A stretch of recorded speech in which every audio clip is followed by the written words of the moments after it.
We have about 1,500 ads. We started from like 50 ads, maybe 13 months ago. Right now we're spending 150 grand a day, but we want to spend like 200, 300,000 a day. Danny Yeung is the founder of IM8. He grew up from 0 to 100 million annual run rate in under 1 year and landing partnerships with David Beckham and Aryna Sabalenka. I think individuals create their own luck. If you have the will and motivation, anyone can figure out anything. In D2C, speed wins, and nobody is faster than Danny. I'm very on all the time. To be fair, not everyone wants that. Some individuals, they just want comfort. That's not the right individual for our company. You have to select people that have this ambitious growth mindset. Otherwise, even one person, it'll slow everyone down.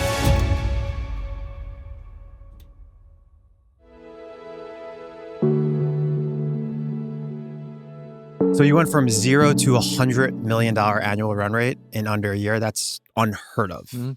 Obviously, it's on the back of a lot of marketing. So let's start there. What's your marketing mix with IM8? Majority right now is Meta and Google, right? So roughly about 85% on Meta, 15% on Google. Yeah, so it's been very consistent from day one on that, because we feel there's still a lot of upside for us to spend. However, with that being said, this quarter, we're actually expanding into new channels as well, right? We're expanding into more podcasts, YouTube. We're going to be exploring with app loving as well. So these are all, and of course, TikTok. Yeah. So, but all of these channels are all going to be new to us. It's so crazy the amount of scale that you can get through just Meta. Mm-hmm. I think people like highly underestimate how much scale is just there.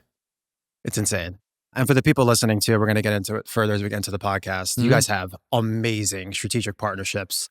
Beckham, Sabalenka, we're going to get into more of those. Obviously, that helps the top of the funnel and the efficiencies in marketing. What about the team? I think that's like, for me, the most interesting thing. The aggressive scale. What does the team look like on like the media and content side? Is it in-house? Is it agencies? Yeah, so it's majority in-house. I think if you look back at my career, I've always had strong teams. But to be fair, I have a very founder-led approach. So we limit a lot of back and forth and decision-making.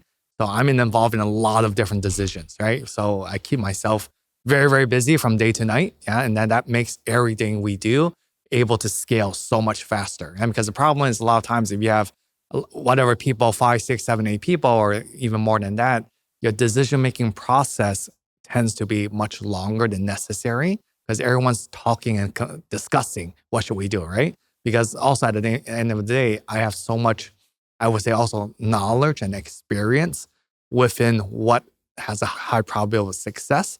So I can cut through a lot of that noise and just make good decisions most of the time. The wildest thing is the best entrepreneurs, no matter what scale they're at, they are still deeply in the weeds. Yeah. And you are definitely still in the weeds. I'm very in the weeds. Yeah. You understand and know everything that's going on. So we're going to say this one slow for the people out there watching. I checked your Facebook creative. How much creative do you guys have running right now on your Facebook account? We have about 1,500 ads. Yeah. And again, we started from like 50 ads, right? Like maybe 13 months ago. So we're consistently putting out that output. And this is so important, especially for Meta, right? With the creative diversity that you need to constantly put new content out, but not just new content, but good content, right? Otherwise, you want to spend whatever it is. Right now, we're spending upwards about 150 grand a day total marketing. You're spending like $100,000 a day on Meta alone. Yeah, correct. Yeah. Wow. And that feedback loop as far as the content goes, it's just every single day, all day, testing, cutting, and using internal team and external team. Yes. Yeah. Makes sense. But we want to spend like 200, we want to spend 300,000 a day, right? But then, of course, to be able to do that, we can't yet until we get more and more content, more great content as well. Yeah. I think this all backs into, you guys have a great subscription model. We're going to get deeper into it. And you guys have the ability, I mean, your whole entire business is really just CAC to LTV. Everything is based on a subscription. So you can push as hard as CAC to LTV allows you to do it. How do you look at CAC to LTV? What is your ballpark CAC to LTV that you're comfortable sharing for everybody out there listening? Correct, right? So I think when we look at CAC to LTV, the other metrics that is very interesting for us that we also look at on a daily basis is the payback period, right? Basically how long it takes us to recoup that CAC, right? So when we think about CAC and LTV, we'll look at it from a 24-month horizon. So right now we're targeting roughly about 3 to 3.5 on the CAC to LTV ratio, right? And then so we're right at there. For people out there listening, that is a world-class number, 3 to 3.5. And from a payback period, you guys are right in that range as well. Yeah, well, payback period right now is actually under 4 months. Yeah, so under 4 months on a blended basis, even because right now we actually have approximately 3 different SKUs, right? We have our Daily Ultimate Essentials, our longevity product, and our Beckham Stat, which is a combination of essentials and longevity. Yeah, so on a blended wise, it's less than 4 months. So that also gives us significant confidence that we can scale this quite aggressively, right? Because I'm sure DTC wise, if you're at 3 to 4 months, you're probably at like excellent range. 6 months, you're good. 12 months, you're like a C minus, right? Yeah, I mean, if you think about the companies, they've semi-put stuff out there, like Grooms as an example. I mean, people are more in the 6 to 12 month range. I would say that's world class, anything under 4 months. Yeah. And that just allows you to exactly. continuously push. Correct. I would say that you guys almost are too efficient in the sense that you can push that harder to even to 6 months and still be highly profitable, right? Yes. Yeah. It's a good problem to have. What about content systems? If you're putting out thousands and thousands of ads on the back end, how do you drive that flywheel? A lot of the push that we're doing now is with statics. A lot of the statics that we push out, again, we're using a lot of AI to be able to drive that. Videos, I think, is still almost there, but all the video content we do is actually real right now. Yeah, but of course, we augment that essentially with a combination of statics and videos. It's so crazy to see because our company actually over-indexed on videos, and obviously it's a way heavier lift, even with AI. Yes. But we've actually flipped it, and we're about 75% statics, and we're seeing way, way more success. I actually think people underestimate the simple statics, that those are still working. And you guys obviously have, I mean, from a static perspective, you can just sell on just value props of the product. You can be very simple and like direct response on that. Correct. I agree. Right now, statics it's just from production-wise speed, it's so efficient right now, right? However, I do believe right now we're actually making more investments in terms of how do we scale the video portion of it, because the challenge, what I see is that, you have so many companies now that are the static on the AI is going to be so easy, right? It's going to be like a commodity, right? So if everyone's going to a commodity, and how do you be able to differentiate against everyone else? And that's where the video and the authenticity is going to play a big, big factor later on, right? So in terms of real people, real stories, I think this in the next 3 to 6 months is all going to come to fruition. Yeah, I mean, it's also just about brand positioning. I love the fact that you guys are red. And we're not going to talk about athletic greens today, but when you look at that kind of product category, you think green, and then you guys are red, so you get that contrast. And then obviously the celebrity partnerships, you guys can lean on that all day long. The first thing that I was going to ask when you said 85% on Meta was platform risk. So what are those other categories? You briefly mentioned it. Where are you guys looking to go to next? Yeah, it's correct. I mean, you mentioned even with 85% Meta, I think we still have much more upside to do on Meta before we're actually saturated, right? We at least have another, I would say, 24, 36 months even before we hit ceiling on Meta. But the other platforms that we want to go into is, again, YouTube, more podcasts. We haven't done much of YouTube or podcasts. App loving. Again, we have heard a lot of great stories on there. And of course, TikTok, right? So we haven't even experimented with any of these channels, and we're able to do what we've been able to do with the revenue-wise and growth. Yeah, excited to see how that works out. I would say like this new emerging channel, I would say is app loving is one of them. And a lot of people are going to CTV. Those are two kind of ones that I'm hearing about more and more.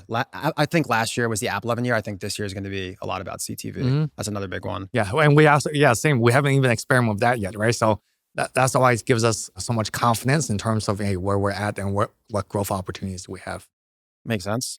On the retention side, the CAC, LTV, payback period, I mean, among other things, I really think that you guys are in the subscription and retention game. Yes. What are some of those other big initiatives on the retention side? What are you guys doing to make it as sticky as possible for people to stay?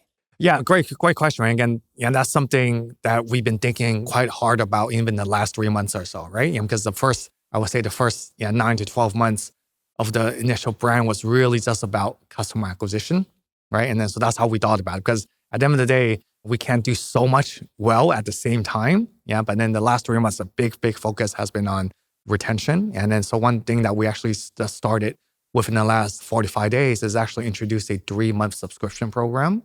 And then so we started this in the US last month.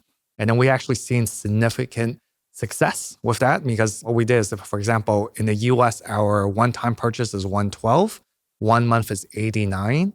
3 months is basically $78 a month, but you pay $235 upfront, right? And then we deliver basically 3 months at one time. So that means we can also recognize the revenue at once. And given that we're a public company, that's also quite important, right? But we also just deliver one time. So we save on logistics. The customer also saves, right? So that's a great benefit because when you do for consumers, a 3 month, that means they give ample time for the product to work, right? And when you give it a routine, is also really important because when you're on routine-wise, 30, 40, 60, 90 days, it becomes part of your daily habit, right? So we believe that's going to have a big upside on the retention piece. And given the success of that, we rolled this out internationally early this month.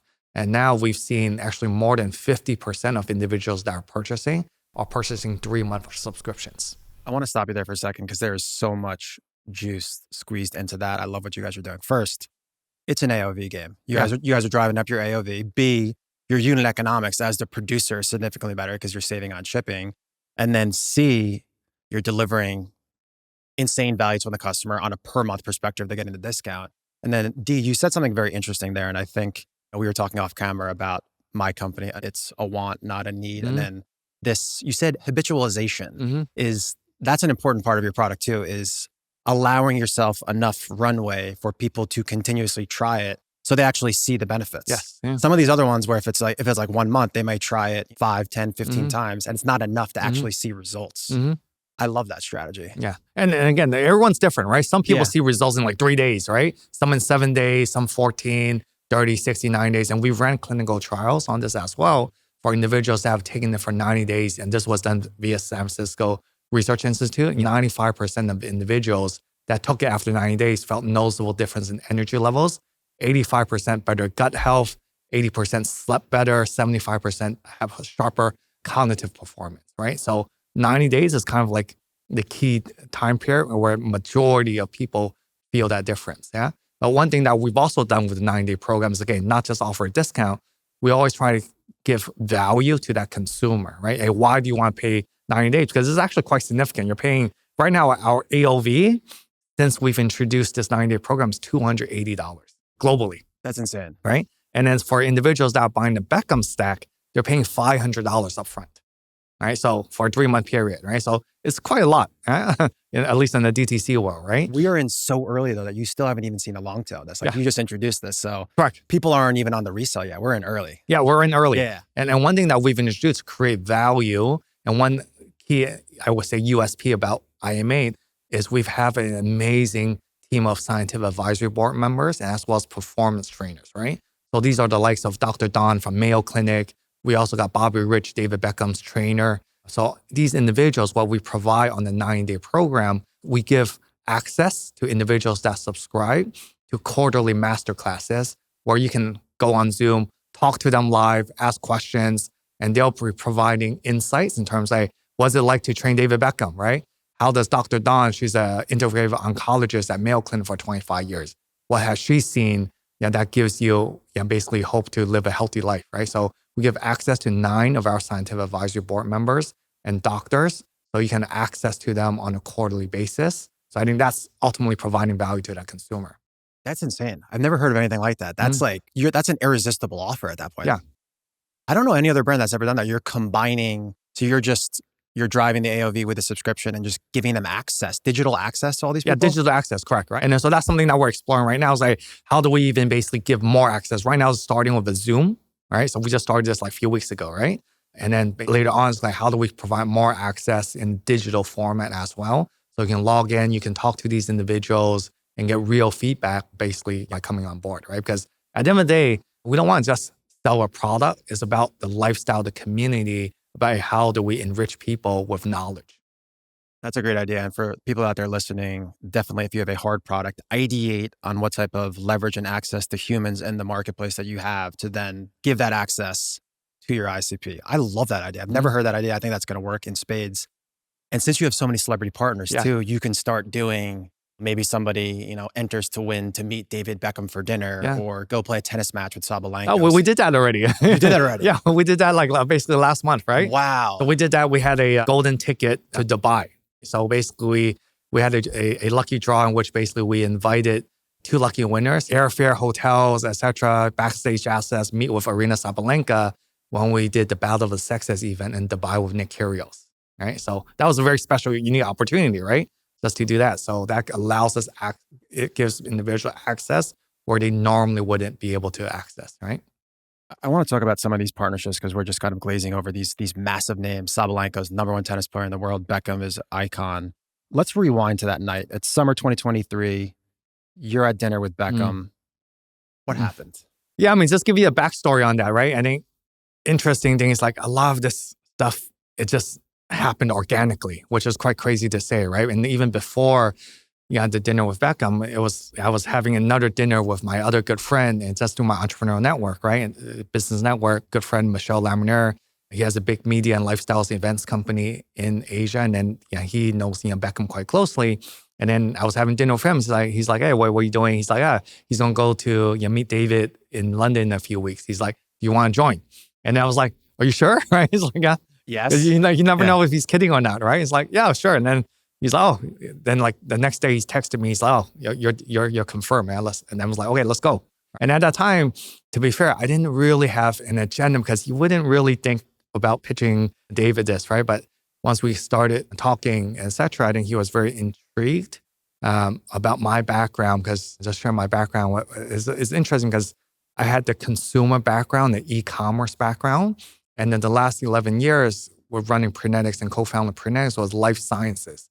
So the combination of the consumer and the life sciences, I think that really resonated with David, because for David, reputational risk was the key thing for him, right? If he puts his name on a product, no one's going to go after Danny, right? Everyone's going to go after David, right? 100%. And then so I think that was key to him. And then I think also another key factor for David, he was like, so many people, big brands, very influential individuals have went to him, hey, let's do a supplement brand together. He's rejected for the last 30 years, right? And then one of the key things I said to him is, hey, if we do this together, the brand also has to live beyond him. It's not just going to be another celebrity brand.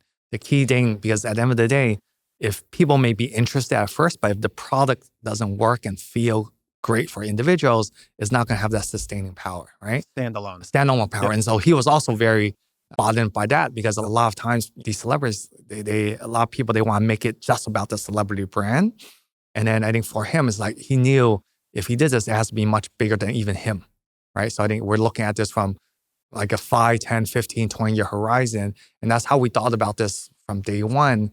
And the challenge in the supplement industry, a lot of people, they're looking at this very short term, right? So they're not making the proper investments early on from a science perspective, the testing, clinical trials, because this industry is unregulated, right? So people tomorrow can just say, talk to a manufacturer and get going in like 2 weeks, right? It took us literally to get something going, right? But then you can do that and you may even have success, but I don't believe you'll have long-term success. Yeah, I feel like it's table stakes now. We've had a couple of guests on that are in and around this space, like being NSF certified, having clinical trials, and having a long purview on it's going to take a long time to build this brand, and we want to be slow and steady and incremental. Yeah. I feel like if you don't have a long-term lens and have that, you have no chance moving forward. It's got to be better for you, and it has to be proven with clinical trials. Yes. Yeah, your website, when I was on it, it's a great blend of transparency, direct response, but then also brand. And David had a lot of rich content on there. He had some great storytelling, not only on the science side, but like him personally. Someone like him, is he an investor in the company? And what are the big things that he brings to the table outside of just his general likeness? Yeah, great. So he's a co-founding partner in the brand, right? So of course he has equity in Prenetics, the parent company, which is listed on the NASDAQ. So he has that from day one, right? And then so what he brings to the table, again, it's just strategic insight on the brand. And to be fair, when we came up with the initial product, it was David's initial, I would say, issue with supplements. He also felt was very overwhelming, and that he himself was taking like a dozen, 12, 13, 14, 15 supplements on a daily basis, him and Victoria both. But when they're traveling, it's very difficult to maintain that routine. And then so we're like, hey, there must be a better way. And so that's where we came up with Daily Ultimate Essentials, which again, the USP for us is that one drink, you mix it with powder and water, it takes care of 16 different supplements and it tastes good. And then that was also key from David's perspective, like, hey, I don't care how great the formulation is, but it also needs to taste good. Number one, by default, it needs to be great from a scientific perspective, but it also needs to taste good. And the brand also has to be there, right? So we actually speak to his team on a weekly basis so they're highly involved in the whole process, right? So many people don't realize that, but on a weekly basis, we have weekly calls with their team going over our progress, development, what's to come, etc. So he adds a lot of value. And even for our new product development, he has the final say in terms of taste profile. So it's great in terms of selecting taste profile, because everyone always said, hey, our product taste is amazing. For someone out there that knows him just as a soccer player, what do you think is his superpower? What's David Beckham's superpower in business? Yeah, I think he has a long-term view, right? And again, he's willing to take risks as well. Because to be fair, when we met in the summer of 23, our market cap was like $50 million, right? Which is not great, right? Correct? Guys, we're going to get into it. It was as high as $1 billion down to 50. Now we're almost at 300. Congrats. Correct, right? So we're at $1 billion. When we met was a 50 million. So, and what's going down at that time, right? And then now we're like 350 million market cap, right? And the reason I think he's willing to take risks and make the right bets from a business perspective. You've seen that even with LA Galaxy, right? When he came LA Galaxy, everyone's thinking, why did he do that? Big multiple he got on that one. He looks like a genius on that. Yeah, exactly, right? Yeah. And he got a deal to get a Miami team for $25 million, right? But that was a long-term view. That was like a 7 to 10 year view. And then that 25 million is huge, right? Now what Inter Miami is easily worth 1.5, maybe $2 billion, right? So, but he had a long-term view because I think he really bets on, of course, the market, the TAM, et cetera, and also people. And I think he's also, when I talk to him, he's always trying to provide value for his partners. And that's what is really great about him, is that he wants to do the best for the business and from a brand. And also at the end of the day, every brand that he works with, he truly believes in it. Yeah, and I think what you've done an absolute great job of, and we're going to get into more of the partners, is the positioning. The people that you're picking are two things when I think of them. They're all premium and they're all international. I think that with Beckham, and then next up is Sabalenka, #1 tennis player in the world. She hits the whole entire world. How'd she come into the picture? How'd you get her? Yeah, I mean, again, it's very organic. I'm so blessed and grateful for that, right? And then so how Aryna came on board was last January, actually. Jason Stacy, Aryna's performance and nutrition coach, he was not happy. And they were actually not happy about Aryna's supplement regime. She wasn't feeling it. And then JC started taking it in January because he's always on the outlook for new stuff, for new brands. And he's took it for about a month. He felt noticeably better. And then he suggested to Aryna to take it. And then she was on it for 3 months. And then I'm sure, at that level wise, they're measuring on a daily basis the changes in terms of the mood, energy, recovery for Aryna. And then in May, Aryna's team reached out to myself and said, hey, Aryna's been taking the product for 3 months. Can we partner together? So it was like a very happy day, huh? I mean, I guess it all just comes down to product at this point. The great product gets them all in. Yeah, correct. A great product gets them all in. And that's, at the end of the day, we're just so thankful for that, because at the end of the day, if the product works, people will come in. And even for like Aryna, I mean, athletes are amazing because they have so many options. Everyone's trying to push them to a product, right? And of course, they choose and they're using the product on a daily basis. Even Aryna, she's using it daily. Her team of coaches are using it daily. So if you watch Aryna, every time she makes a great shot, the team of coaches all wear IMA caps. Yeah. I love that. I think a huge issue a lot of people make with these partnerships is they look at it more as like one-off deals and influencers versus deep integration and then actually authenticity where they're power users of the product. It seems as though everybody here is a power user of the product. Yes, 100%. And how we structure the deals is also, we don't want to do anything short-term, right? So these are minimum 3-year deals. Wow. Right? So even with Aryna, everyone else, these are minimum 3-year deals, because if it's not, it becomes too short-term and both sides doesn't benefit from it. Right. And then so that means for whoever that we're dealing with, for 3 years, a long term, right? It's not just a 1-year thing, right? So I think this is also very important to structure these things because it benefits both sides, that we're both committed. And even for us, wise, there's a significant portion of any of these deals in equity, and which is important because just because you give them equity, to be fair, so many people want to give them equity, they're very selective, more so on the equity piece, because it's not transactional. Yeah, they believe in a product, they believe in a brand, they believe in your vision for the long term. And so that's why it works. Another great thing that you have done is not only equity, but some of these people are also investors. Yes. And guys, on the way in here, Danny just hits me with an absolute bombshell of some of these massive names that he just signed partnerships with. I want to talk about a couple of those now, tell everybody in the audience. I guess let's first start with this F1 partnership. Who'd you partner with and why? Yeah, so we partnered with Ollie Bearman. He's one of the youngest drivers in F1. He just has a rookie season last year, but everyone's talking about Ollie. He's just an amazing young kid, 20 years old, and he has top of his game right now, so huge potential. Yeah, so very excited to be able to partner with him, right? He's just young, always smiling, always laughing, and it's great potential ahead of him. That's also a great sport with a growing TAM. And also, like I said before, it's premium. International. It's premium and it's international. Yeah. Let's just keep reeling them off one by one. Yeah, I mean, it's been amazing like last 3-4 weeks, right? So we're also very fortunate that we just partnered with Giannis. Yeah, again, NBA superstar, literally top 1, top 2 player in the league, right? So very excited about that partnership. And again, these are individuals that actively use the product. So that becomes a much easier conversation when they love the product, right? And then it just becomes then a deal like, how do we make this work for both sides? Yeah. We're also going to put some prayers in. I'm going to pray to the gods for you that he gets traded to New York. Because if he goes to New York, then the TAM widens even more. You get even bigger. Yeah, exactly, right? So I think there's a lot of talk on that. Yeah. So I think we're just happy to be able to partner with world-class athletes. If you had to distill down to one thing, what do you think is the one key thing that you do to close these partnerships? I think at the end of the day, it's authenticity, right? So I meet with them on a one-on-one basis and I share the journey, the story. I don't just hand this off to other people, right? So, because it's quite delicate when you're dealing with people of this magnitude. And we meet, we talk, we share the vision, the story. And at the end of the day, it has to work for both sides. So yeah, the deal, the structure, and everyone sees upside. And again, building something for the long term. Right. So I think that's the key thing. Yeah. And with that being said, that's where like equity comes into play. Like if you're just compensating them with dollars and it's short term, they're not going to do that. Yes, it's going to be all direct response, hard ads.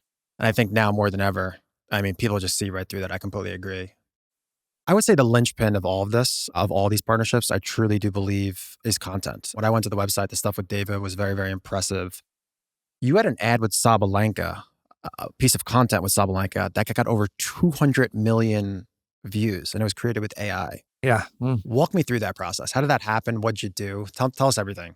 So my thought process, again, just giving my thought process in terms of speed, right, as well, right? So I think it was last year, I think it was like maybe August, right? August timeframe, because we ran that ad in September. I was on Instagram. I saw this amazing AI ad. Right? I was like, wow, this is a crazy AI ad. And then it's just basically, I was like, who made this ad? And there's a message, agency. Right. And then he got back, we got on a call. We're like, hey, can we do an AI video, et cetera? Yeah, because I think what I seen was like really amazing. And then we did it. Right. And then so basically the AI video cost us $25,000. And then we put it out basically in like 3 to 4 weeks. And you saw the ad. I mean, we were so surprised at the velocity of how fast it took off. You would never expect that we'll get 200 million views, right? Maybe we didn't get like 2-3 million views. And again, it was more of like a test. Yeah. But I think when we pushed it out, Aryna shared it as well. Is that I think the algorithms just saw that and saw, wow, this is a really great ad because it looked very realistic. But from day one, we also mentioned in our video, this was driven by AI.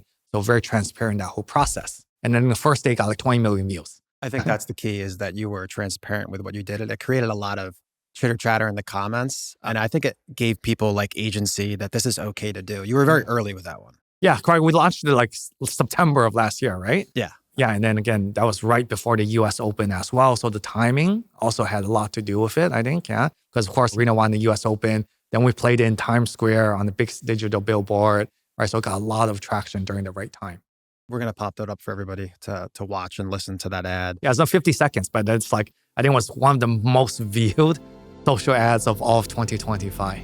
It's sleek. I love it. I want to do a quick shout out to my friend Zach that owns an app that I am a power user of. It's called Outer Signal. In short, every time a celebrity, influencer, or founder buys from my store, I get a Slack message with all of their details. You can flag any specific group and turn that order into a partnership, a brand moment, a gifting opportunity, even a podcast guest, anything you want. They have a ton of tools on how you can use that data.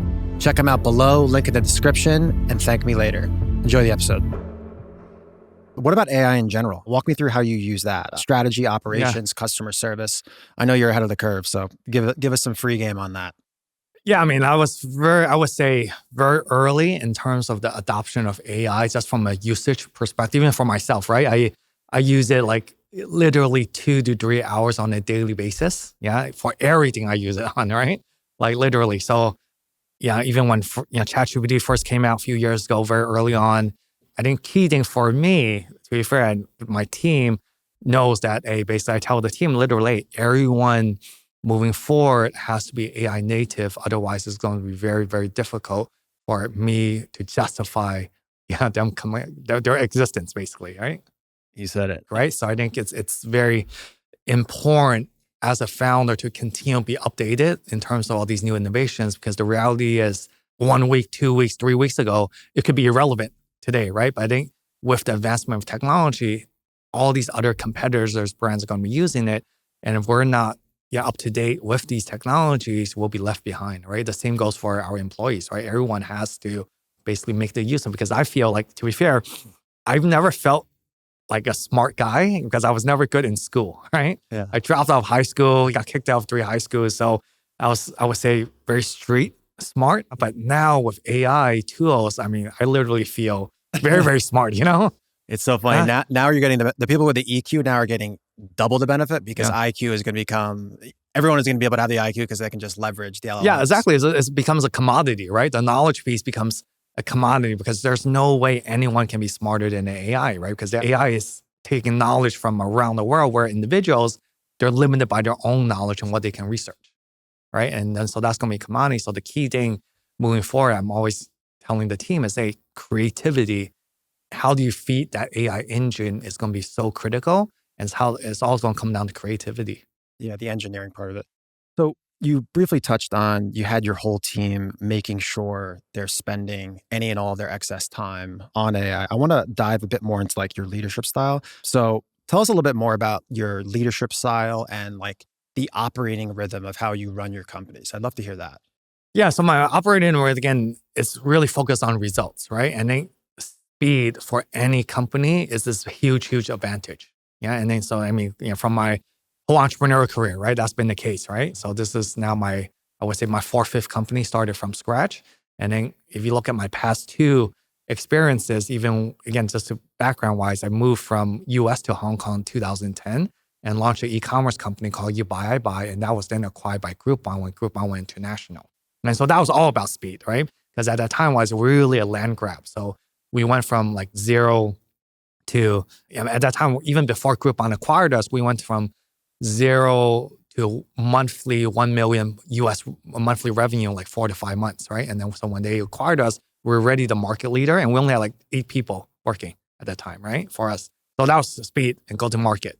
Let's dive deeper into that. Let's get very, very granular. When did you have the idea? When did you start it? And when did you get to $1 million? So I mean, that was very interesting because I remember very specifically, right? Because it was such a pivotal moment in my career.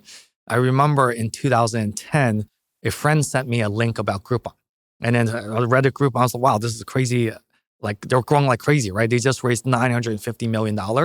And at that 2010, it was a lot of, I mean, still a lot of money, but at that time. It's still a lot of money. Yeah, but everything's relative, right? Yeah, But in 2010, they were one of the very early ones, right? This is even before Uber, Airbnb was just getting started. Before the big tech platforms. Exactly. And the AI stuff. So 950 now is like $10 billion.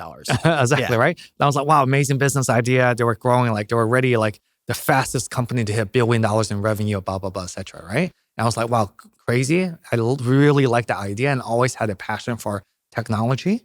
And then I was like, hey, I love this idea, but I can't build that same platform and compete with them in the US because they're already so big. So I was thinking, where do I go? I was like, hey, I've moved to Hong Kong. So within 1 month, I packed my bags, basically moved to Hong Kong. I had no e-commerce background, no network in Hong Kong. Moved to Hong Kong March 2nd. On June 28th, I had a website up and running and it was called You Buy Buy. And we were selling in Hong Kong and Taiwan. And the first day, again, it was crazy because I remember very vividly, we sold 400 vouchers on the first day. By the 4th, 5th month, we were doing 1 million monthly in revenue, USD revenue. And on the 6th month, Groupon came calling and they acquired 51% of the company. And then basically they acquired the rest in 2013. And at that time, we went from zero to, when I left, we had about like 200 million in revenue, but we were the largest e-commerce company in the region at the time, which was very early in Asia, right? So again, that speed was a big portion of that. Tell me more about that. I mean, first off, just within a month, you're moving to Hong Kong with no network. Yeah. How do you get all of those vouchers? How do you get to $1 million? Like, tell us on the ground floor. Let's get tactical here, because you have no e-com background. Yeah, correct. What happened? You have to get the brands on the platform to sell. Like, what happened? Yeah, correct. No, great you asked these questions, because I can be very specific in terms of what happened, please be very right? specific. Yeah, so went to Hong Kong, had no background, but I knew I wanted to do the e-commerce. And of course, then I hired an agency for the website, very involved with that part. But then of course, then the key thing is actually getting the brands on board, right? Because if you don't have any good brands on board, no one's going to buy from you, correct? And then when I went to the big brands, they all said no to me, right? Of course, they're like, hey, yeah, why I work to you? I went to Starbucks, and then I had to do this, right? Because I only had like 4 or 5 people in the company, right? So I had to go to Starbucks. You go to like some of the Asian brands, and they're like, yeah, we don't need this, right? And then so what we did early on was then, okay, if Starbucks won't work with us, okay, we will still buy the Starbucks vouchers, right? We will still buy the Starbucks at full value, yeah, and then we resell it at 50% off, right? As a customer acquisition tool. Wow. So you're saying they said no, you said fuck off, I'm going to buy it. I didn't say fuck off. You said no, I'm going to buy it. Yeah. And then sell it for 50% off as a way to just get new customers, and you're going to win on the LTV. So it was just, you just use a loss leader on the CAC, and then you just win on the LTV. Correct. I just use a loss leader on CAC also to create brand value, because we're very early, right? And then consumers, and they'll see, oh, wow, you guys got Starbucks, right? Wow. Correct. And it creates a great brand recognition, right? And then we made sure every single day we had a new deal at 12 a.m. Because even at that time, e-commerce in Hong Kong was so early. And everyone told me, hey, no one's going to go on the website at 12 a.m. to find new deals. But I said, hey, if we have good deals, we create a new shopping behavior. And I didn't care if that voucher sold 1,000. Every 12 a.m., I have a new voucher on, right? So let's create that behavior. And so we had really great brands on in the beginning, but a lot of those brands in the beginning, they were basically, we did this thing with buying the vouchers directly.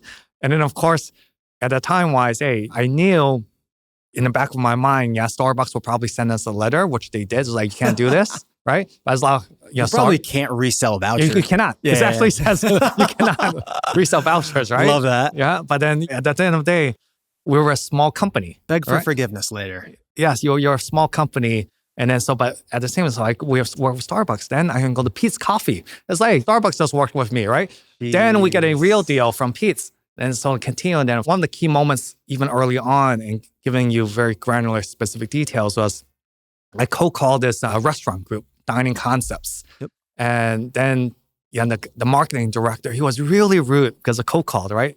And he was like, don't ever call me again, blah, blah, blah, sing swear words to me, right? And I was like, wow, this guy is like really mean, right? Yeah. And then I Googled it, who's the owner of this group, right? And then I still remember his name is Sandeep. And then I called the actual office. And I was like, can I speak to Sandeep? He was the actual owner. And I was telling him, hey, basically my name, my story. And so he's like, yeah, Danny's just come to my office. I want to chat with you, right? And then I went to his office and I told him the story. And then he started from nothing too. And then he built like one of the biggest restaurant groups in Hong Kong. After I met with him for about 20 minutes, he's like, Danny's like, I don't believe your e-commerce concept will work in Hong Kong, but because you didn't give up, even though my marketing director hung up on you, I'm going to work with you and give you 20 of my restaurants. And it was a real deal. So that means his 20 restaurants was on my platform. I had basically set up the next 3-4 months, one a week with his restaurants, which was in high demand. And he was like, just because you're so passionate about your business, I'll work with you. So I think if you try hard enough and you reach the right people will willing to help you and work with you as long as you're a young, entrepreneur. Yeah. I feel like just being, passionate, relentless, speed. And what you said there for people out there listening to take very kind of tactical advice from it. I mean, it's the same with me with licensing. We got one license. We leveraged it as social proofing and said, hey, we have this license, and then we got the other licenses. So I just feel like this is all about leveraging and social proofing just to get to the next level and get the next vendor.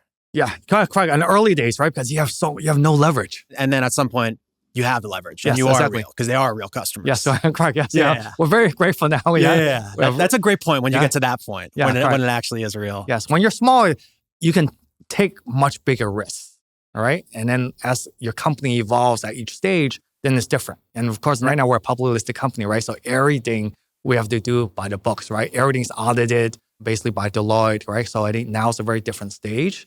But when we're younger going on, everyone has their journey, right? Well, I mean, still, regardless of where you're at, I still feel like speed is your superpower. How do you get your team to go as fast and be as ambitious as you are? What is that operating rhythm? Are you guys talking every single day and say, by the end of the week, I need to get this? You guys are talking Wednesday. What did I do Monday and Tuesday? How do you keep the pace? Yeah. So I think, everyone that works with me now or even my past companies, again, I'm very on all the time, right? So again, I'm involved in like every single department of the organization, right? So that's very key. Number one, you also firstly have to start with team members that appreciate that speed or ambitious with the growth, right? Because to be fair, not everyone wants that, right? Some individuals, they just want comfort, and that's not the right individual for our company. It could be for other companies. So I think you have to select people that have this ambitious growth mindset. Otherwise, it doesn't work, right? Because then when you want to tell people to push the buttons, everyone has to go, right? Otherwise, even one person, it doesn't work. It'll slow everyone down, right? How do you spot that? Is there something that you do to understand and know that that person has it in them? I think you have to make a good judgment in terms of finding that talent and in terms of what their ambitions are. And again, I always be very transparent. Like even for me, even I have a work-life integration. There's never any boundaries. And I'm constantly, I'll tell them, hey, you know what? I'll text you at like 12 a.m., 2 a.m., 6 a.m., doesn't matter, right? And then so I am fully transparent in terms of how, what demands they are when they're coming in and joining this company, right? Of course, they'll be able to learn a lot. Again, I'm very hands-on. I always try to provide a lot of context. I never tell someone, hey, just do this, blah, blah, blah. I was always say, this is the reason why. So at the end of the day, I also want them to learn as well, right? Everybody has access to you in your company. Everyone has access. 24/7 access to you. Easy, right? So I'm always on WhatsApp, et cetera. And that's very important, right? Because I think a lot of times, if they don't have access, then this is where the speed gets lost. So talking about this Groupon competitor, what I think is interesting about that versus what you're doing now, correct me if I'm wrong. I feel like IM8 now, it's long-term. This is a life mission. It's 10, 20, 50 years. Did you intentionally go into this Groupon one under the notion that you thought Groupon was going to buy you and this was, hey, we can do a quick scale and get an acquisition? Were you thinking that then? That was in the back of my mind. But most importantly, if the business did well, I knew I had a lot of options, right? Because the key thing is that if the business does well, then you have a lot of options, right? Including a sale to Groupon, right? And coincidentally, that happens. Yeah. So I'd rather be lucky than good any day. How much do you think it is lucky versus good? I'm curious. You just brought it up. I was going to ask you that later. How much do you think your career is percentage-wise is luck versus good? To be fair, I think individuals create their own luck. All right. Makes sense. If you're walking on the street, nothing's going to just fall on you, hit you, right? Correct. You have to be in the right position, right time. And you also have to be able to, in a position to take the right bets, which could be called lucky, right? But, again, I'd rather be lucky. Give you another two examples. I was a seed investor in a company called Honey, which was acquired by PayPal for $4 billion cash, right? So I had a 300x return on that one investment, which was quite crazy, right? How'd that come about? And again, I had the Groupon experience, right? And then so they were working on the internet browser widget for coupons, right? And then so my friend introduced us and we got along well and said, put a little bit of money, and turned out after I think it was like 5-6 years, 300x return, right? On a $100,000 investment. So guys, you guys do the math there. That's that's $30 million. $30 million, yeah. Hey. Right. And that was directly correlated to you being in an adjacent business, having success, and then getting the access through that. Correct. But of course, many people didn't make that investment. Yeah. Right. Also at that time, right? And another example was in Hong Kong. I met this guy and just to another entrepreneur, and he had previously built the world's lightest aircraft seat. And he came to me and we were just hanging out, having drinks. And then he was like, hey, he's going to do another business. And I'm like, what is it? And he's like, he's going to build a new insurance company in France. I'm like, has that been done before? He's like, no. I'm like, why do you think you can do it? It's blah, blah, blah, blah, et cetera. He's like, in France, it's very backwards and they need a new digital insurance company. And he actually did it. And it was the first time in 17 years, a new insurance company has been built. And I was a seed investor in that. And now I have a 200x return on that. And Alan is now Europe's largest digital insurance company, is now valued at like $4 billion. Right? So I think those were all lucky. It's like I was meeting the right people at the right time. But you also have to be able to take advantage of that. Yeah, I want to dive a little bit into that. And then we're going to get into Prenetics, where for everybody out there listening, that is the name of the holdco, the publicly traded company, which IM8 lives underneath. When you're making these investments, what are you looking for? Oh, to be fair, I don't do any due diligence. Right? You don't do any due diligence? Yeah, I just like the guy. Guys, this is not the first person that has had asymmetric, crazy outcomes, and they don't do due diligence. You're saying it's 100% feel on who the jockey is, who the human is. Yes, correct. Yeah, because the problem once you do due diligence, it doesn't work, right? Once you do that, you're thinking, wow, the success ratio is going to be like 1, 2, 3%, right? Correct. Because if you do really look into it, then you have to do all this stuff. Because at the end of the day, you're betting on the jockey. Right. And then that, of course, you're not always going to be right. Yeah. But if you have a good feel, good connection, etc., at least for me, it's worked very well for myself. This episode is sponsored by Poppy AI, a visual AI workspace that almost acts as a whiteboard where you can ingest in YouTube videos, podcast episodes, voice notes, PDFs. You ask it a question, and then it gives you answers based on everything that you added. It's made for visual thinkers and for anybody that's sick and tired of bouncing back and forth from a bunch of different tabs. It really just helps you organize your ideas and thoughts and research. For podcast prep, I load in a bunch of past episodes, some ideas for interview questions, past links, and then Poppy comes back and helps me kind of shape questions that actually sound like my true voice. You can choose from a bunch of different models, ChatGPT, Claude, a bunch others. It's all actually baked into the workspace. I actually genuinely enjoy using the product. I've met the founders before. They're super, super sharp and they're very, very deep in the product. They're actually former content creators, so they really, really get how and why someone would use this product. Go to getpoppy.ai/open-residency. Use the code OR for $25 off. If you're a creator at any level, this will change your workflow. I think it's the jockey and then it's the TAM, yes. which we're gonna get into next. So you have this Groupon competitor that eventually gets bought by Groupon. And then it comes to the life's mission. What's next? Prenetics, which is in 2014-ish. Why don't you tell us about the thesis of that company and how that started? Because that comes into IM8. Yeah, that thesis come out because I exited Groupon in April of 24, right? So again, at that time, I was actually thinking I was going to go into investments, right? Just investing, et cetera. I had a good exit. So I was naturally investing back into community and entrepreneurs, et cetera, right? And then I did that for a while, but I got quite bored already, right? Because then you're not in the weed of things, right? So I would always say I'm a very hands-on operator. And I was starting thinking, hey, what else could I do? I just had e-commerce, blah, blah, blah. I didn't want to just go back to e-commerce because that would have been actually the easy route and I wouldn't have learned anything new. Right? It would just be selling something else on e-commerce, which at the time would have been quite easy for me. And then again, I was in mid-30s. Health started becoming a big thing that you're thinking about and taking care of, right? Yeah, I had my first daughter, so health becomes much more a priority. And then I was very intrigued by 23andMe at that time. I was just very fascinated because I didn't have a science background that via a saliva sample, you can learn so much about yourself, about your DNA, where you're from, your heritage, your likenesses, what you're susceptible to from a disease perspective. And in Asia, that business model did not exist.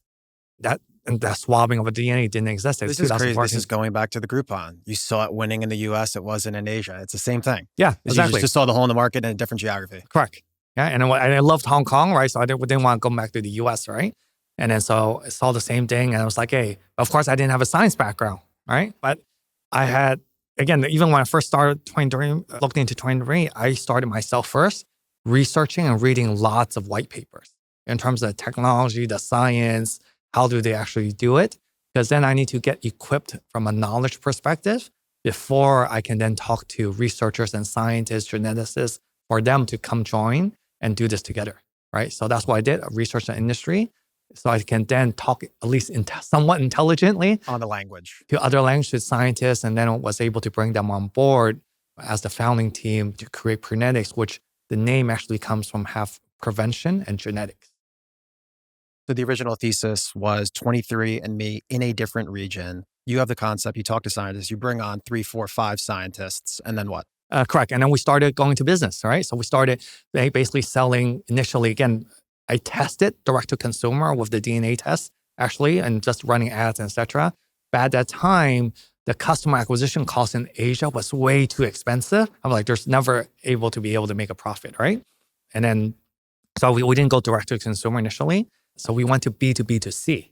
So I started going out to insurance companies. That's that big money. Mm-hmm. Yeah, large insurance companies. Yeah, AI, Prudential, because they have millions of insurance customers, right?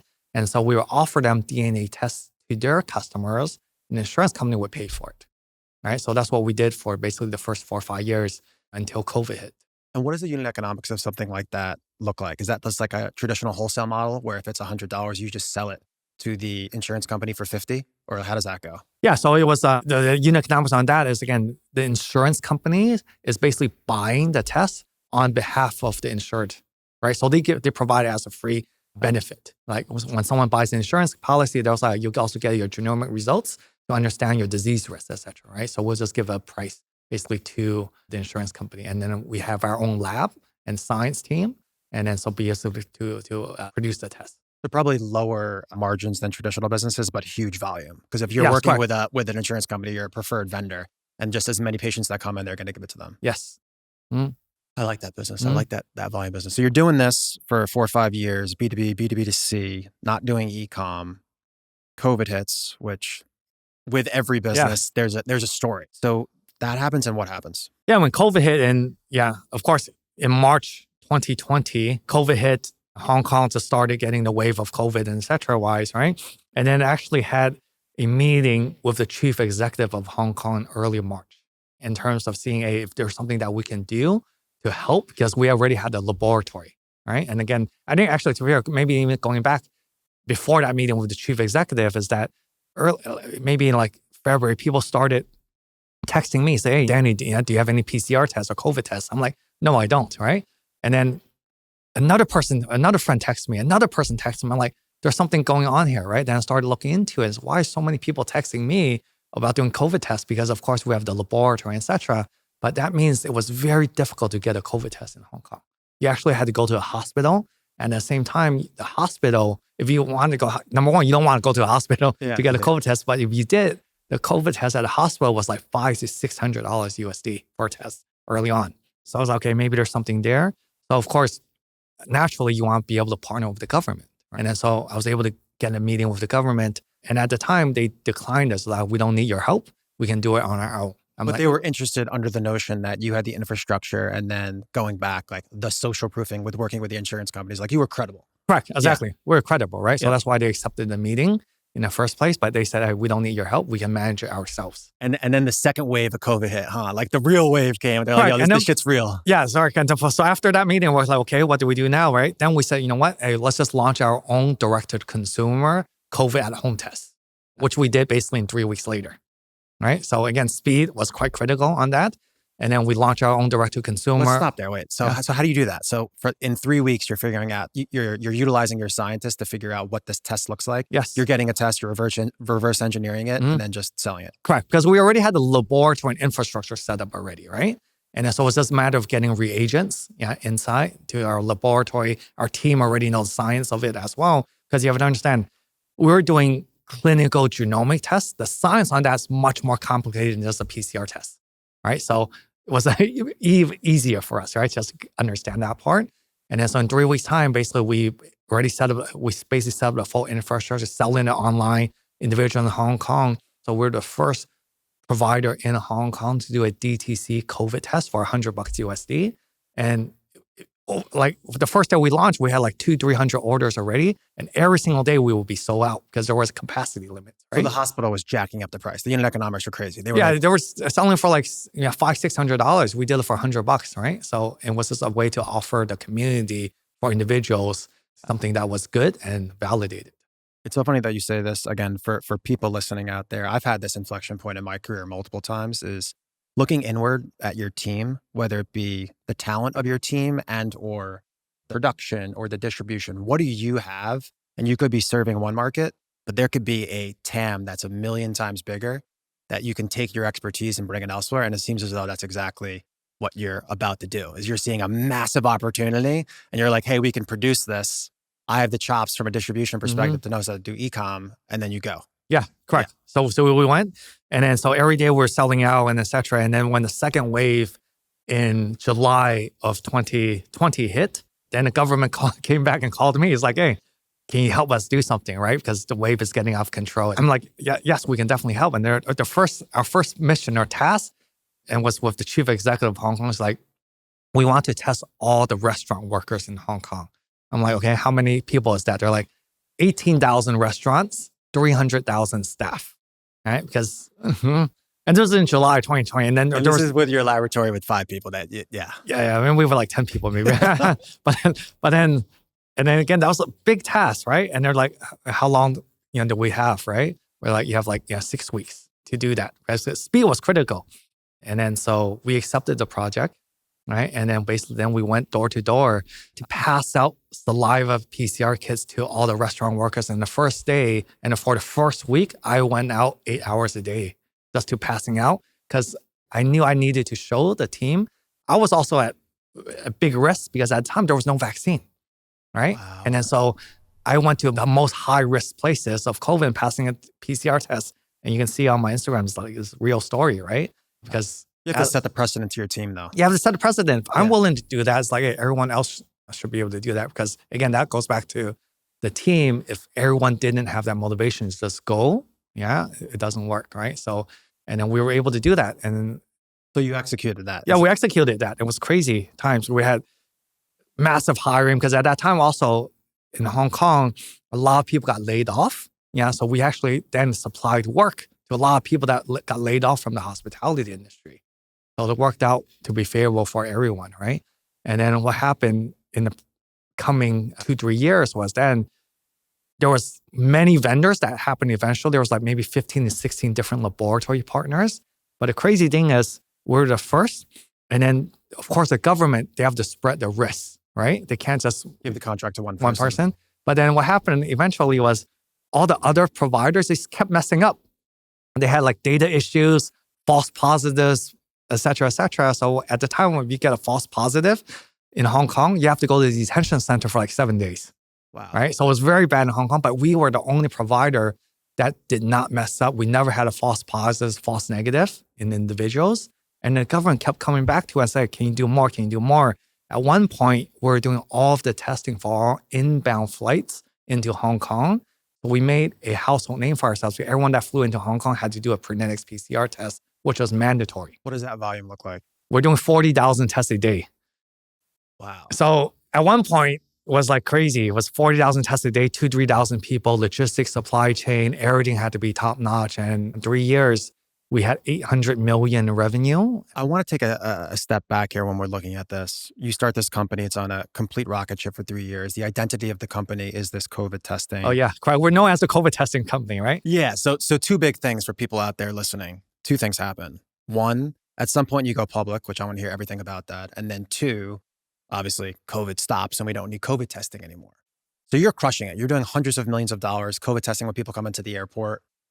What happens? What are those things that happen that you go public and then obviously there's a pseudo crash that happens with your company? Yeah, correct, right? So of course, I always knew COVID was going to end someday, especially with technology, resources, the testing that was involved. Yeah, so it was like, what is one thing that can, in a way, create our own destiny for success and survival, right? And then so one of the things we did early on, again, our revenue was growing. We were making a name for ourselves. We decided to also, in the height of COVID, list the company on the NASDAQ in 2022. So it was May 18, 2022.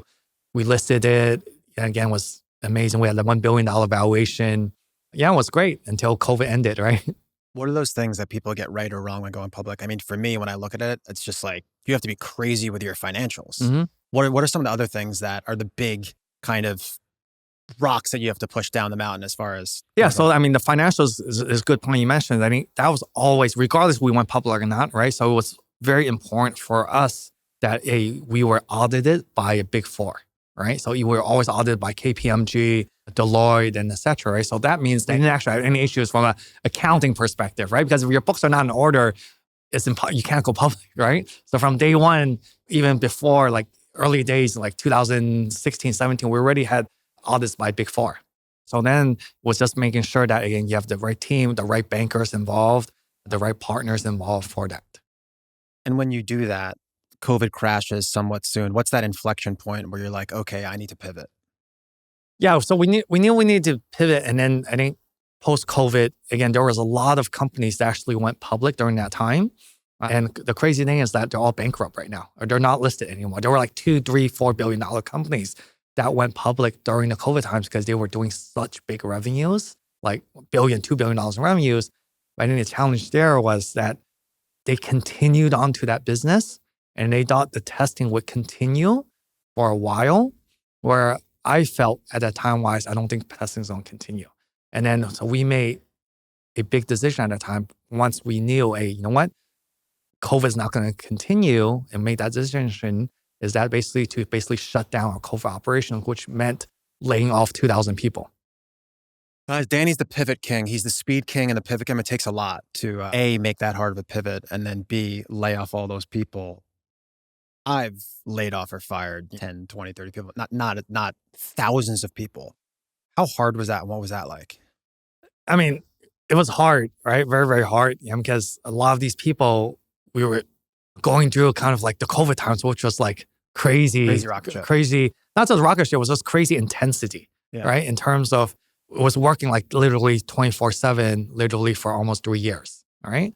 And then so you went to battle with these individuals, but at the end of the day, there was nothing for them to do, right? Because without testing, what's there thing to do? So I think at the same time, it was good for both the company, because I knew if I didn't let go of them, the company's out, which a lot of these other companies, they were listed and they're bankrupt now. They're not even listed anymore, right? So of course, in hindsight, it was the right decision. And even for them, I mean, at the end of the day, it was better for them that they had to move on to something which was sustainable, right? So I think that's how we looked at it. I think people get it. For me, I love the people. Ultimately, the logo needs to be alive and have cash to pay the people. So that's the most important thing. But I think secondly, something that I've learned in my career is letting someone free as early as possible to find the next thing is way better than to keep them on the ship. Yeah, 100%. For both sides, right? Yeah, for both sides. For both sides is the key thing. Correct, there. Yeah. So I want you to get a little vulnerable here, Danny. So your $1 billion market cap, you go down to $20 million. That's maybe it was like 40, yeah. $40 million. It was very low. It was very low. You're $1 billion plus market cap down to a $40 million market cap. What did you learn about yourself, your friends, the world? I'm sure that was a pretty lonely time and place to be in. What did you learn? Yeah, it's correct. It was quite lonely, right? Because again, you were like kind of like, even Hong Kong, we had a great reputation during COVID. And again, when we listed, we're kind of like the poster boy, right? Because we're the first unicorn from Hong Kong list on the NASDAQ with such a valuation, right? I had a 20% stake. Yeah. So my worth at that time, was, $200 million. I did the math. Yeah. You did the math, right? Yeah. And then of course, going down, there was a lot of, you could hear it from investors or people on the street. Oh yeah, of course. Yeah. But it's very easy to knock someone down when they're going down, right? And so you know who your friends are, because when you're at $1 billion and at the height, you have so many people coming into you, so many people want to chat with you, be your friends, and etc. So go way down, you actually know who your real friends are, or the ones that are with you from that time through it. And so I think, that's been very clear to me, right? I think that everybody needs to go on a little bit of downswing to see that. You get complete transparency, and then I'm sure you feel so amazing that now on the upswing, you're going to be real nice to those people that were there for you. Yeah, of course. As you should be. Yeah, 100%, right? And to be fair, like even at the height, I still today have not sold a single share of Prenetics, right? Because I always believed in the long term. I didn't know what we would pivot into, to be fair, but I knew we would make something of it. Yeah, and so that's why even when we were at 40 million, 50 million, or even going down, I never sold a single share. Because I had always the belief that we will make it and make it back. Guys, quick break. This episode is sponsored by Universal Ads, a division of Comcast. I have spent tens of millions of dollars on Meta ads. At one point, it was 95% of my marketing spend. That is super dangerous. With one algorithm shift, your whole entire business can stall. A great option is layering in advertising on streaming TV. I thought it would take weeks to set up and a big agency to maintain. Guys, it took 5 minutes. Universal Ads gives you direct access to a ton of premium publishers. NBC, Paramount, Roku, all the big networks. 100% of your spend goes to actually reaching people, not middlemen. And the best part is there is no fees. Same workflow as Meta. Upload your creative, target your audience, and launch. I've already moved massive brands spending millions of dollars a year on CTV over to their platform. I've negotiated ad credits for my audience, plus free creative and measurement services. If you're running CTV or spending 6 figures plus a month on paid, email us at info@openresidency.com with subject line Universal. Platform dependency is dangerous. Don't make that mistake. Link below for more. Let's go into that last pivot. So stock goes down. The COVID testing is done. Did you have this idea for IM8? Was it an idea that was inspired by the dinner with David Beckham? What made you pick IM8? For the people out there that are looking to pick their next thing, why did you pick IM8? So I think post-COVID, again, our business outside of COVID was in like clinical genomics, right? So I was working with hospitals, even B2B, some DTC on genomic tests, cancer tests, et cetera, wise, right? But that model was actually very difficult to scale because you need dependency on regulatory, right? In all of these different markets, right? In Southeast Asia and et cetera. And then so you're not in full control of how fast you can go, right? And then so that was one key aspect of it, right? COVID was something that you couldn't have predicted, right? Correct? And then so the other business was very difficult. Again, it's like, hey, you want to be able to grow again. So we felt the consumer space was the right opportunity. And again, leveraging my background in e-commerce and science. So it was right at this time where, again, I had the opportunity with me and David, literally right when we're thinking about this, that we had the opportunity to meet. So you can call it lucky, right? But right time, right setting, right platform, maybe even for him. Because even at that time, I think David was in a life where, he was just about to turn 50. He really wanted to utilize his platform in a positive manner, right? And then for us, the same thing. It's like, it was the right time. And then that's where we came up with this together. Makes a lot of sense. I say it all the time. I feel like one of the most underestimated things in business is experience. Mm-hmm. Everybody, they see these kind of young gazillionaires that are in their early 20s. But the fact that you are where you are, it's just a culmination of all of these things. And for me, I would always rather bet on a second-time founder, third-time, fourth-time, fifth-time, sixth-time founder. The more companies that you've founded, the safer the bet is. That's how I look at investing in people and companies. Yeah, correct. 100%. Yeah. And again, we had, even when we met Dave, I mean, again, we had a $50 million mark, went from 1 billion, 50 million. It's like, oh, he must be like, oh shit, right? What's going on here, right? But then when I explained to him what happened, the details, and et cetera, it's like, yeah, then it makes sense in terms of our ambition. And we still had cash, right? And then so that was a good thing, right? Because we made a lot of cash during the COVID time too. We had more than $100 million in cash in the balance sheet, but our market cap was 50. So there was a disconnect, right? And now, because of IM8, of course, people are starting to take notice. Over the past 12 months, now we went from 50 million market cap to now, I think we're almost close to 340 million market cap today. Not financial advice here, but I like what you're doing. I'm just gonna leave it at that.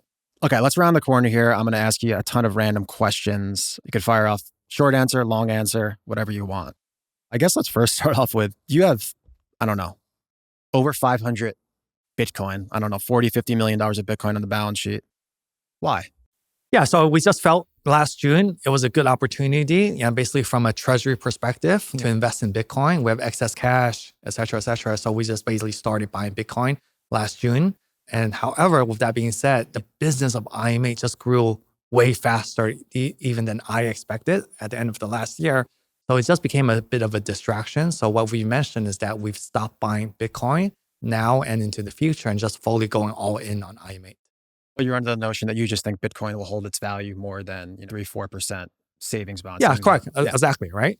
Yeah. So I think we just, it's a good storage of value. Yeah, but being at the same time, say our Bitcoin assets today is, again, right now we have 70 million in cash 40 million Bitcoin. So we have much more cash than our Bitcoin. So it's not like, hey, I think it's a good balance. Who knows that those numbers could shift with where Bitcoin Yeah, is could going. shift. I'm Yes. bullish on Bitcoin Yeah. too, baby. I got some Bitcoin. Yes. You also just raised, a little time ago, you raised $44 million. For someone out there raising money, what's the biggest piece of advice you give to someone about raising money? Again, you have to, for anyone raising money, any opportunity you have with an investor or whoever it is, you just really have to know your business inside and out. And because I think from an investor perspective, again, they have so many options to invest in many different companies, right? So it's like, why should they invest in you? So you have to be realistic about that answer and be able to show them why with details, numbers, quantities, because anyone can talk, but you have to quantify with numbers, unit economics, and also the path to profitability. What are some of those numbers that you think are key to translate? I think unit economics is obviously one. I think TAM is another one. You're going after a massive market. Mm-hmm. Anything key that you think, like in your business, what are those like key numbers that you think that you communicate to people and it really resonates with them? They want simplicity. Like even when I invested that day, my first question is like, hey, is there any other companies in your space that are doing something similar? Right? Because that's the easiest way. Good first question. Yeah, good first question, right? Because then it's like, we know the industry is like $700 billion global industry for supplements, right? It's a huge, massive industry. Okay, then people ask, okay, who are the competitors? So of course, there's Athletic Greens, AG1, they're doing $600-700 million. There's other companies in this space as well, Bruins, et cetera, right? So I think that's an easy reference first. And then the key thing is, okay, how is your product different or better than any of these competitors, right? And at the end of the day, multiple companies, I believe, can win in the supplements game just because of how massive and global this industry is. And then so you have to be able to show this conviction and opportunity that they believe that you can do this. How big is the TAM?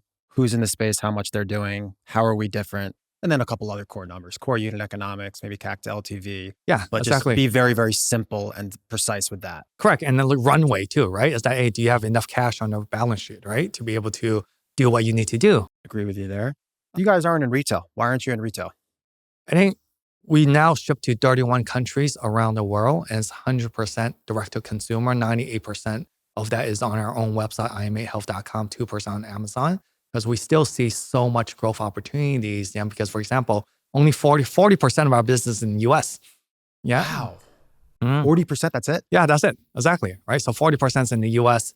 Canada, UK is number 2, number 3. Australia is number 4, Hong Kong's number 5, Singapore is number 6, UAE is number 7, Germany is number 8, right? So we truly have a global business. So if you think about our growth opportunity, right, this is why we forecasted this year, we want to hit 180 million revenue, but 40% of that is in US. So it's actually very limited, right?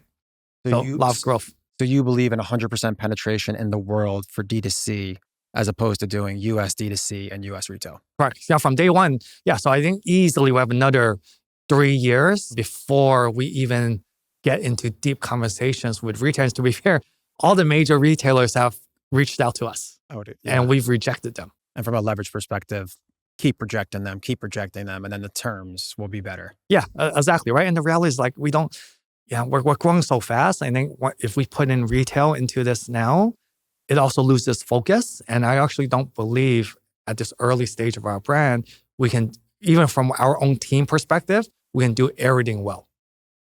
Makes a lot of sense. All right, last 3 questions that I ask everybody. Favorite book or podcast and why? Well, so to be fair, I actually don't read books. Right? I read books. I don't read books. You're researching PDFs on ChatGPT. Yes, I'm researching like science papers, everything. I read a lot, but I read like online. No podcasts? Podcasts, yes. I listen to some podcasts, right? So I like to listen to the Neil and Eric Seal podcast. That one also gives me a lot of insights in terms of what are the latest tools to use. What's it called? Marketer School. Marketer's School. Yeah, I believe by Neil Patel and Eric Seal. By Neil Patel and Eric Seal. We're going to pop that one up, guys. I know who Neil Patel is, obviously, but I've never heard of that podcast. Yeah, correct. And it's very short, right? Because it's like 15, 20-minute episodes, right? And then so they're always talking about the latest tools they use. So I get like a lot of help because I want to always stay up to date on the latest tools, right? Favorite entrepreneur or brand that you want to give flowers to and why?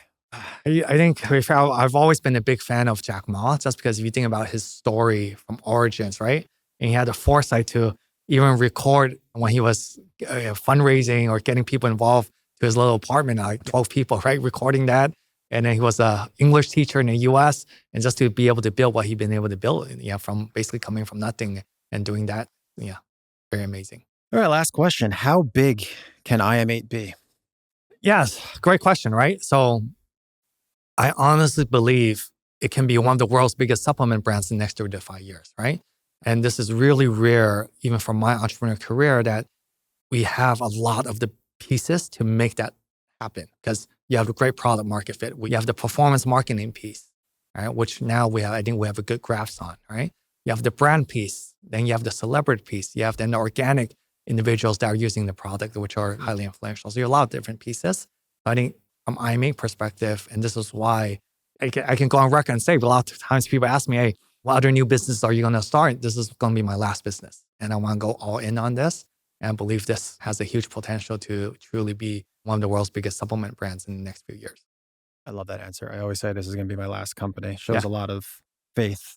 Yeah, I've done enough, in terms of I don't want to go back again to start from zero, right? Amazing interview, man. Where can they find you? Where can they find IM8? Social, LinkedIn, websites? Where are the big places they should look? Yeah, LinkedIn, of course. Yeah, IM8. Anyone can find it, IM8health.com on the website. Yeah, I'm on Instagram. I'm on X. Yeah, quite accessible. Amazing. Thanks for coming, man. What's up, guys? If you guys got this far in the episode, I would assume that you enjoyed it. If you got any value, it would mean the world if you hit the subscribe button, give it a like, post a comment, tell a friend. We could keep going bigger guests, bigger locations, more value. See you in the next episode.